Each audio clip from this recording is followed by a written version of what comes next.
We mustn't let another day go by without discussing the truly big cultural news of recent days. Playboy Magazine will no longer feature the pictures of naked women that used to be its trademark.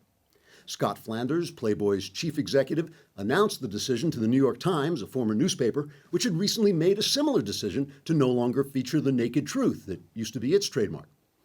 Flanders told the Times Playboy would stop publishing nudes because, quote, and this is a real quote, "The battle has been won. You're now one click away from every sex act imaginable for free." Wow. Thanks, Playboy. You know, folks, in the same way it's easy to forget that our forefathers once sacrificed and died so that we can enjoy our constitutional freedoms, it sometimes also slips our minds that the editors of Playboy magazine once had to fight the good fight so that we could one day come to treat women like soulless objects with no other reason for existing than to take off their clothes on camera in order to provide us an empty moment of solitary physical pleasure. You young people out there may not realize this, but there was a time when a man had to look a shopkeeper in the eye in order to buy his pornography. In those unenlightened days, you were made to feel guilty and ashamed just because you were debasing yourself and providing a market for another human being's sexual degradation. Back then, you couldn't just take a photo of your girlfriend in an intimate moment and then publish it online for revenge after you broke up.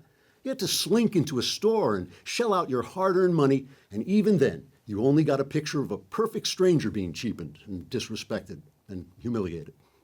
See, before Playboy, women were culturally conditioned to feel ashamed of reducing themselves to meaningless eye candy. They were oppressed into believing sex should be connected to affection and responsibility, so you had to be nice to them. And then, if they decided you weren't going to throw your whole life away taking care of them and, talking to them and stuff, they might not do anything for you, and you couldn't just go off and lock yourself in a bedroom with your computer.